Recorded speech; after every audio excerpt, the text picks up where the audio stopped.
नमस्कार दोस्तों। अब हम मुगल काल में अगला पार्ट शुरू कर रहे हैं, अकबर। इससे पहले आपसे कुछ ख्वाहिश है कि आप हमारे चैनल पर पहली बार हो तब एस के गुरु ज्ञान चैनल को जरूर सब्सक्राइब करें तथा बेल आइकन को जरूर दबाएं। हमने पिछले पार्टों में हुमायूं का कार्यकाल लगभग पूरा कर लिया। उसके पश्चात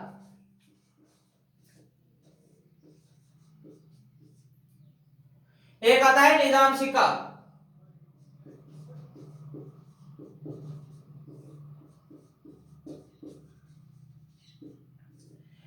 यह वह व्यक्ति है जो मछुआरा है और हुमायूं को पानी में बहते हुए क्रमवासा नदी या गंगा की सहायक नदी थी उसमें से बहते हुए निकाला था। तब उसको वचन दिया था कि मैं तेरे को एक दिन का बादशाह बनाऊंगा।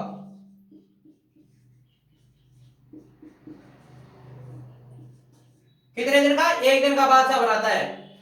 यह निजाम सिंह का शासक बनते ही भारत में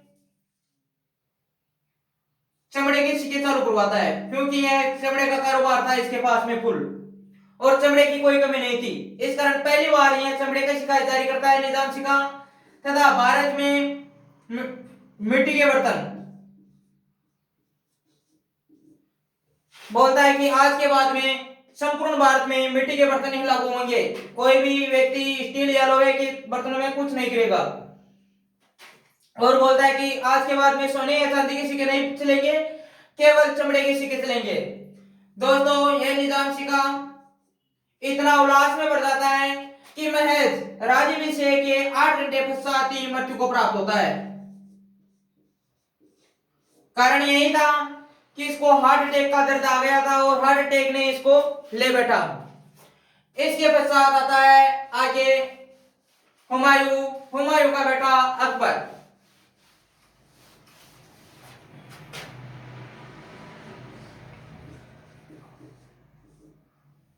अकबर जिस दिन हुमायूं की मृत्यु हुई थी तब अकबर पंजाब अभियान पर गया हुआ था। पंजाब अभियान पर गया हुआ है। साथ में है बैराम का जो मुख्य सेनापति है। अचानक इनको आगरा में पंजाब में सूचना मिलती है कि हुमायूं का निधन हो गया है। हुमायूं का जो निधन हुआ तब बैराम का पंजाब में ही अकबर का राज्याभिषेक करवाता है।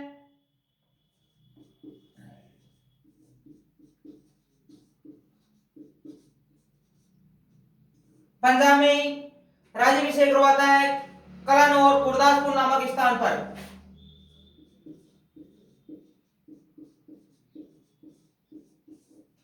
कलानौर गुरदासपुर स्थान पर करवाता है 14 फरवरी 1556। 14 फरवरी 1556 को राज्याभिषेक करवाता है। यह बैराम का पंजाब अभियान को जल्दी से जल्दी समाप्त करके दिल्ली आता है। दिल्ली आकर 20 फरवरी 1556 को अकबर का दूसरी बार राज्याभिषेक होता है।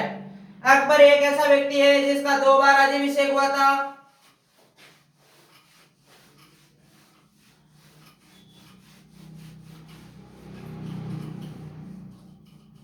अब दोस्तों, अकबर भारत का बन गया है शासक। अकबर शासक है और मुगलों के सदा से ही दुश्मनी रही है अफगानों से। और इस समय दिल्ली में अफगान है एक नेता, उसका नाम है आदिल शाह।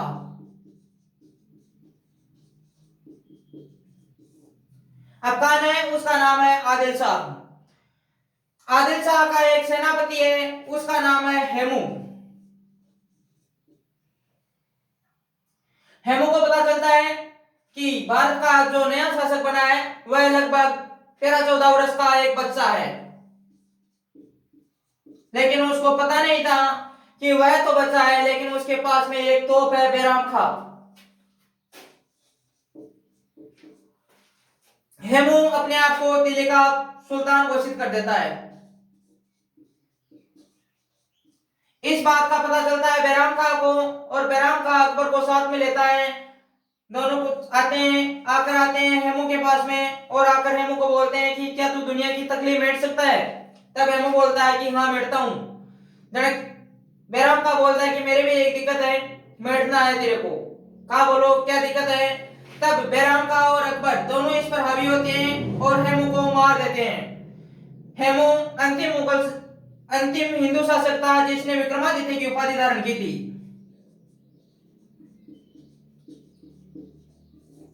हेमू अपनी जिंदगी में 24 लड़ाइयां लड़ी थी, उनमें से 22 में विजय हुआ था। हेमू और अकबर बैराम का इस युद्ध को जाना जाता है पानीपत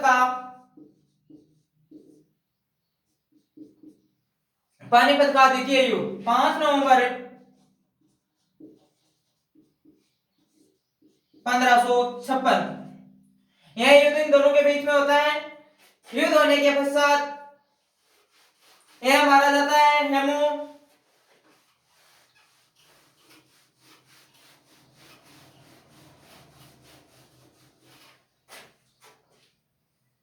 अकबर जब बच्चा था तब इसका मुख्य संरक्षक बताया था बैराम खां को। किसके द्वारा। हुमायूं ने कहा कि यह बच्चा है, एक ही बच्चा है, इसकी सुरक्षा या का जिम्मा तेरा ही है। किसको। बैराम खां को। मुख्य संरक्षक करता है बैराम खां।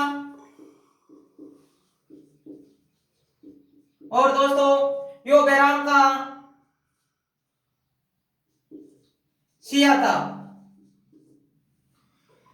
और इधर हुमायूं को विश्वास नहीं था। इस कारण एक संरक्षक करता और बनाता है हुमायूं, वह है महाम अनगा।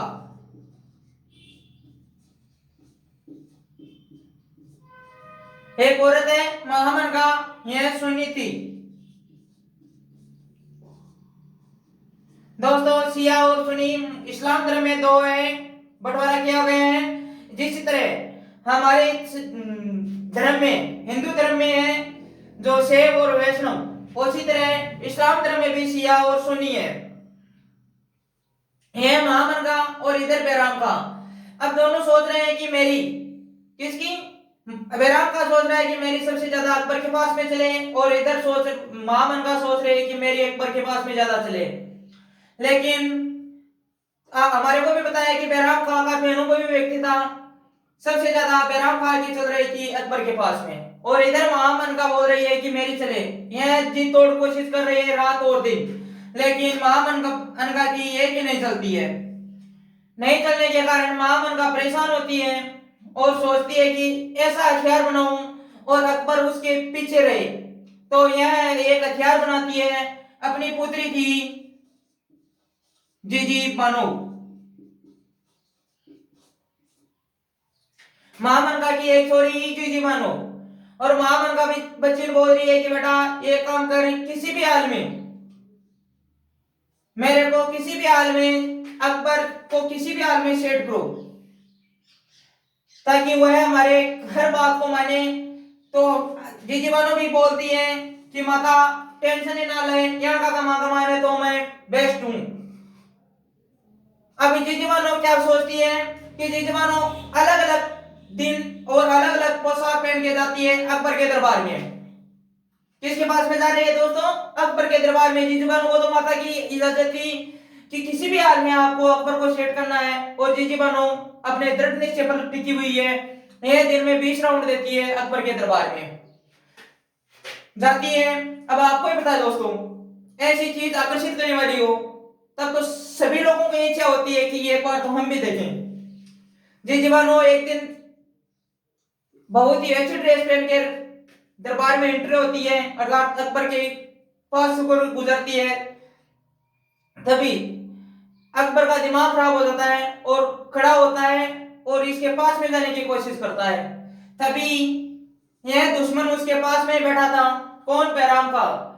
बैराम का बोलता है छोरा अभी छोटा है, अपना काम में ध्यान दो, इन कामों में कुछ ही मतलब नहीं है। बैराम का बोलता है अकबर, अब आपको पता है इस टाइम कोई बीच में टांग अड़ा रहा होता है तो हम क्या करते हैं, टांग नहीं अड़ाता, वो लोधी की दे रहा है, अर्थात टांग नहीं अड़ा रहा है, वो है पिटाई कर रहा है हमारी। इस कारण जीजी अकबर खड़ा होता है और बैराम खां के थप्पड़ लगा देता है 2 या 4, 2-4 थप्पड़ लगा दी, 60 कमाई। कब लगाई है? 1560 में थप्पड़ लगा देता है। 1560 में थप्पड़ लगाता है। बैराम खां उसी समय राजनीतिक संन्यास की घोषणा कर देता है।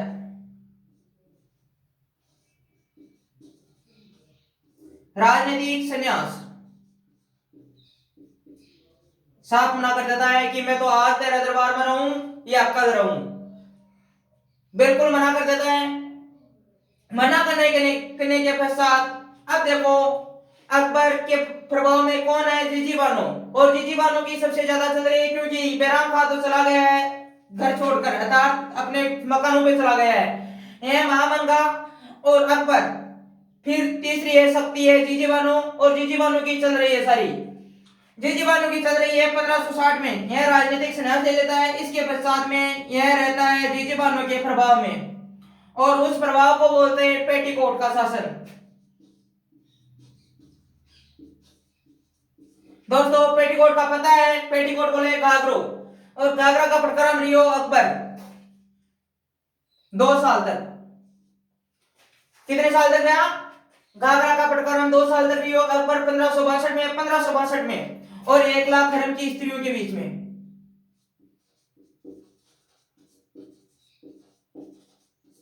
1 लाख धर्म की स्त्रियों में रहता है। इसके पश्चात अकबर 62 में परेशान हो जाता है और सोचता है कि बैराम खां तो सचिव हो रहा था। अब आकर वापिस आता है बैराम खां के पास में और बोलता है कि तेरे को किसी भी हाल में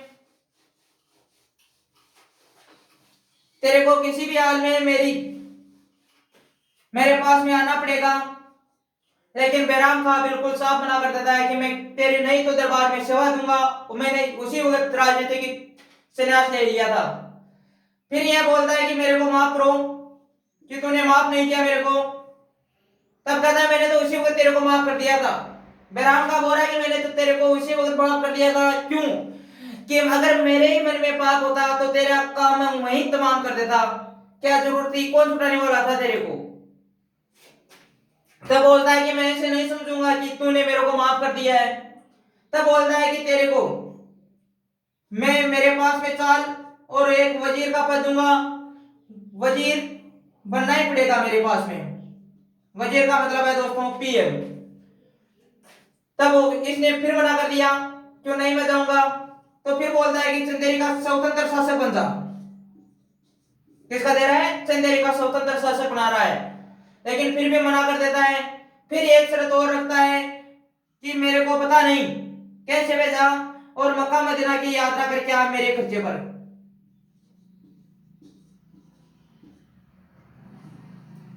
दोस्तों बैराम खां के पास में यह 3 शर्त रखता है कि मैं तेरे को तभी मानूंगा कि तूने मेरे को माफ किया है। इन तीनों में से एक को चुनो, एक को चुनोगा तभी मेरे को पता चलेगा कि बैराम खां तूने मेरे को माफ कर दिया है। अब आपको पता है बैराम खां किसको चुनेगा? वजीर भी नहीं बनेगा क्योंकि राजनीति का लालच हो जाएगा।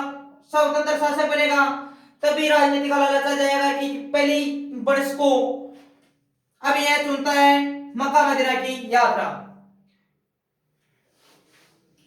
बैराम खां मक्का मदीना की यात्रा शुरू करता है 1562 में।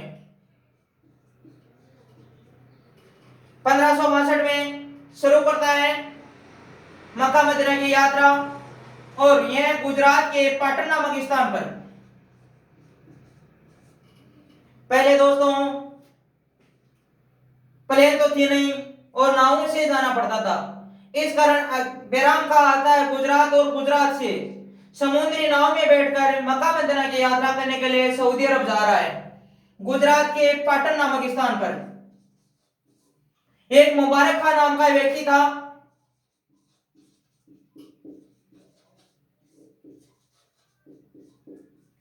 मुबारक खान नाम का व्यक्ति था। इसके पिताजी अर्थात मुबारक खां के पिता की हत्या की थी बैराम खां ने मछुआड़ा के युद्ध में। कौन से युद्ध में? मछुआड़ा के युद्ध में। तब इसको पता चलता है कि यही है वो मेरा पिता का दुश्मन। तब मुबारक खां इसकी हत्या कर देता है 1562 में। कहां पर? गुजरात के पाटन नामक स्थान पर बैराम खां की मृत्यु हो जाती है।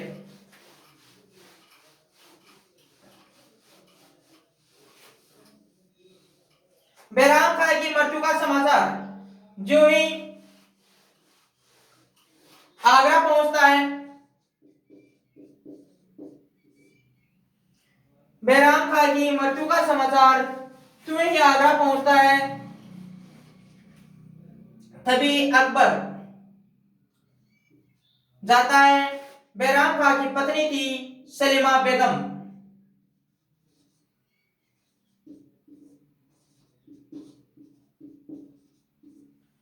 सलीमा बेगम के पास में जाता है और बोलता है कि मैं ठाला है बेटे। क्या बेटे? हम ठाले ही हैं, तेरा पति बैराम खां तो मारा गया है, अब तू मेरे साथ में शादी कर लो। और निकाह हो जाता है इनका, अर्थात सलीमा बेगम के साथ में अकबर निकाह कर लेता है। इसका एक पुत्र था,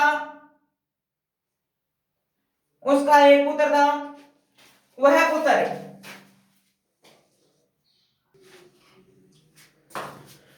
सलीमा बेगम अर्थात बैराम खां और इनका पुत्र था अब्दुल रहीम।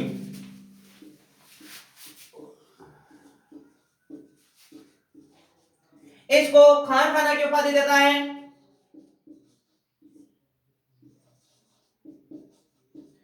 तथा फारसी का विद्वान बनाता है, फारसी का विद्वान बनाता है। दोस्तों, यह खान खाना तथा बैराम खां को दी थी उपाधि खाने खाना की। जो पानीपत की दूसरी लड़ाई हुई थी उसमें बैराम खां को उपाधि दी थी खाने खाना की तथा वजीर नियुक्त किया था इसको पानीपत की दूसरी लड़ाई में। और खान खाना देता है अपने बेटे अब्दुल रहीम को। यह देने के पश्चात फारसी का विद्वान बना देता है। इसके पश्चात अकबर अपने राज दरबार अर्थात आगरा में बैठा हुआ है।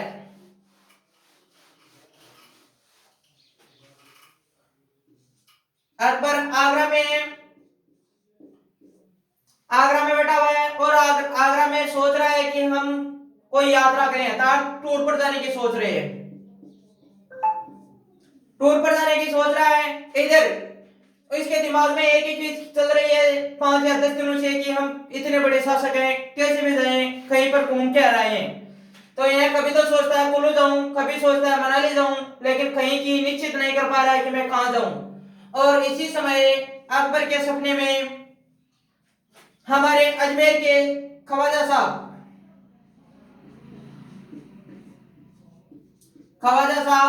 अर्थात ख्वाजा मोइनुद्दीन चिश्ती अजमेर वाले सपने में दर्शन देते हैं। तब अकबर सुबह उठता है और घायल हो जाता है कि ऐसा सोचता है कि इतना बड़ा महापुरुष मेरे सपने में क्यों आया, क्या कारण है। यह कारण सोचने के लिए वह यात्रा करना शुरू करता है। अकबर अपनी जिंदगी की पहली यात्रा करता है अजमेर के लिए। दोस्तों, क्वेश्चन कैसे भी आ सकता है कि अकबर ने पहली यात्रा कहां की तो आता है अजमेर अर्थात राजस्थान में है अजमेर। और वह सोचता है पहली बार यात्रा की सोच रहा है तो अजमेर आता है वो। अब दोस्तों यह अजमेर आ रहा है, लेकिन आगरा से आएगा तभी हमारे ढूंढाट रियासत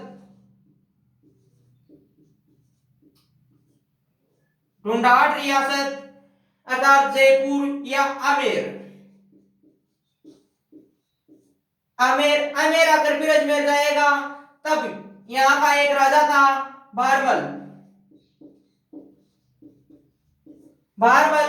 ग्रह क्लेश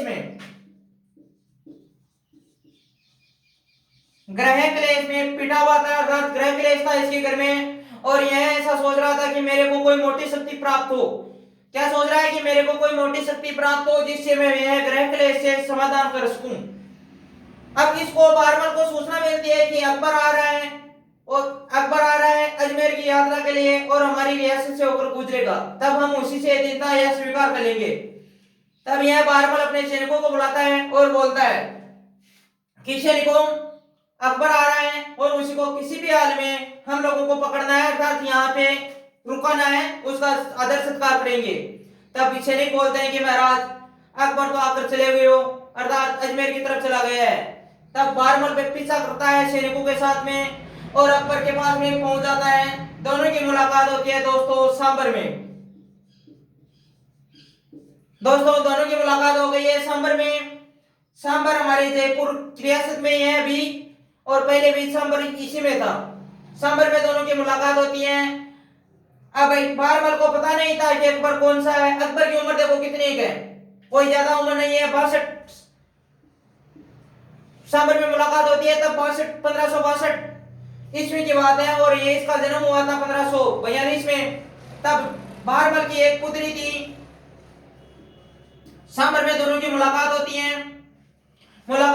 तब देखकर बोलता है कि अकबर किसी भी हाल में हम अधीनता स्वीकार कर रहे हैं, इसके कारण तेरे को मेरी पुत्री के साथ विवाह करना पड़ेगा। अकबर बोलता है कि बारमल अधीनता तो स्वीकार हो गई होगी, लेकिन यह पुत्री का विवाह वाला असंभव है, क्योंकि मैं तो अभी ख्वाजा साहब के जा रहा हूं, अर्थात शुद्ध मनु जा रही हूं। मन ख्वाजा का दबा दे वापस आती को देख श्या जड़े क्यों देख श्या को नहीं बेटा, किसी भी हाल में अकबर ब्याह करना पड़ेगा मेरी छोरी के साथ में। तभी अकबर अजमेर जाकर वापस आते हुए सांबर जेल में अकबर और बारमल की पुत्री थी, दोनों का विवाह होता है। विवाह होने के पश्चात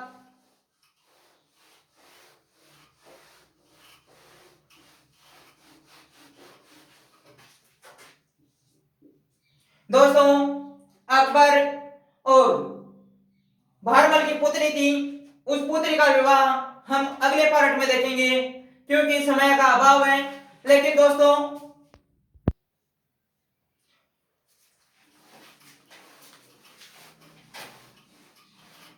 दोस्तों हमारे चैनल को ज्यादा से ज्यादा सब्सक्राइब करें, और यह इंटरेस्टिंग वीडियो आपके लिए हर रोज हम डालते रहेंगे, जिससे ज्यादा से ज्यादा लाइक और सब्सक्राइब करवाइए।